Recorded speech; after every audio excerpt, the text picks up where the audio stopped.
Salut tout le monde, j'espère que vous passez une super belle journée. Dans la vidéo d'aujourd'hui, je vais vous donner 9 bonnes raisons de lire la série Un palais d'épines et de roses par Sarah J. Maas. Avant toute chose, pour être à jour quant à mes lectures, faites sûr de m'ajouter comme ami sur Goodreads, le lien est dans la barre d'infos sous la vidéo. N'oubliez pas de mettre un pouce vers le haut à cette vidéo et de vous abonner pour beaucoup plus de contenu. Également, activez les notifications si vous voulez recevoir des alertes lorsque je mets des nouvelles vidéos en ligne. Installez-vous donc confortablement, allez chercher une bonne tasse de thé chaud et sans plus de blabla, sautons dans cette vidéo. Donc, la première chose à savoir quant à cette série, c'est que le deuxième tome, qui en français s'appelle Un palais de colère et de brume, va sortir le 8 février, soit dans quelques jours en français.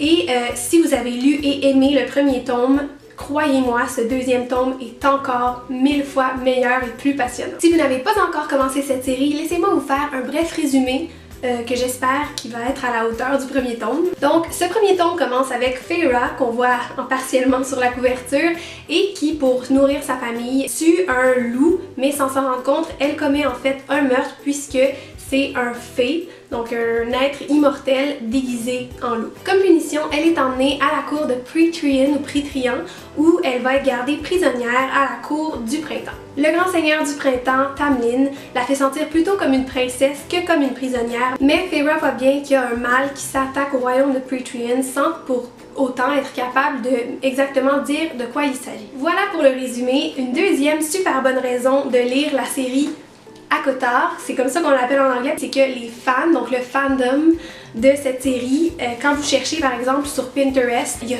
tout plein de fausses conversations imaginées par les lecteurs, il y a tout plein d'images dessinées par les lecteurs, donc du fan art, mais il y a aussi tout plein de théories, de conspirations sur les désirs de Sarah J. Maas quand elle écrit ou sur ce qui pourrait venir dans le futur, et donc le fandom qui lit cette série est sérieusement le meilleur que j'ai jamais retrouvé. Ensuite, j'ai particulièrement aimé cette série pour les relations amoureuses qui se trouvent dans cette histoire, qui sont réellement hors du commun. On n'assiste pas par exemple au triangle amoureux typique dans les histoires qui revient assez souvent, mais ça n'empêche pas le lecteur de tout le temps se demander où s'en vont les relations entre les personnages, et ça s'applique également aux amitiés et aux relations familiales. Une autre bonne raison de lire cette série, si ce n'est pas déjà fait, ou au moins de l'entamer, c'est que surtout dans le deuxième tome, l'auteur réussit à dresser un portrait réaliste de ce que peut être un stress post-traumatique et une dépression qui peut s'en suivre lorsqu'on vit des événements vraiment bouleversants. Tout ça dans une histoire fantasy, ce que je trouve très rarement, du moins dans les livres que j'ai lus. C'est la première fois que c'est fait et que c'est fait aussi bien. Dans la même suite d'idées, on a le droit à un portrait de la guerre et des horreurs qui peuvent l'accompagner sans que pour autant ce soit typique de toutes les histoires d'aventure qu'on connaît. J'ai particulièrement trouvé bien fait la façon dont l'auteur a abordé les sacrifices personnels et d'une certaine façon le viol, puisque elle l'a fait de façon très unique. Également, la lecture de cette série va toujours vous garder en haleine, comme on dit en anglais, ça vous garderait toujours on your toes, je pense, parce que, par exemple, il n'y a pas un personnage entre le premier et le dernier tome sur qui je n'ai pas changé d'opinion, même si au début et à la fin ça se ressemble.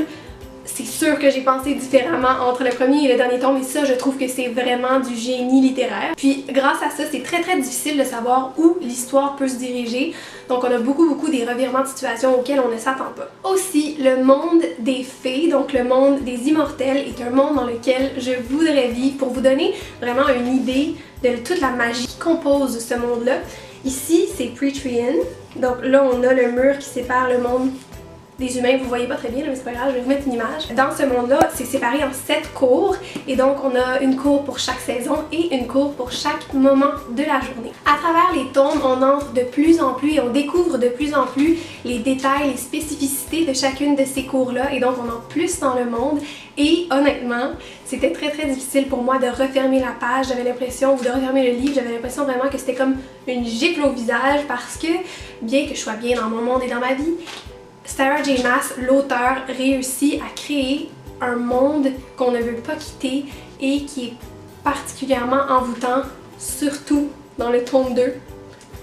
Je pense que ça, c'est mon livre préféré à vie, sérieusement, donc je je peux pas vous dire à quel point je l'aime. Également, si vous êtes un lecteur très avide comme moi, Sarah J Maas est une auteure qui publie assez rapidement et donc qui travaille assez rapidement. Justement, il y a un novella qui va sortir, donc ça se passe après ce tome-ci si je me trompe pas, mais avant le réel 4e tome qui va s'en venir je pense en 2018, mais le novella c'est ça va sortir en mai. Et donc, si vous n'êtes pas déjà convaincu et que vous n'êtes pas en train d'ajouter ce tome, Un palais d'épines et de roses, à votre pile à lire, eh bien, je vais vous dire simplement que ce roman, justement, va bientôt être transformé, ou en fait, il planifie de le transformer en film, donc... Et donc voilà, c'était tout pour cette vidéo. Dites-moi dans les commentaires, est-ce que vous avez lu Un palais d'épines et de roses en français ou en anglais et qu'est-ce que vous en avez pensé? Sinon, est-ce que ma vidéo vous a donné envie de lire cette série? N'oubliez pas de m'ajouter comme ami sur Goodreads et de mettre un pouce vers le haut à cette vidéo si vous avez envie de voir plus de trucs du genre sur ma chaîne. Je vous dis donc bonne journée et à bientôt dans une prochaine vidéo. Bye!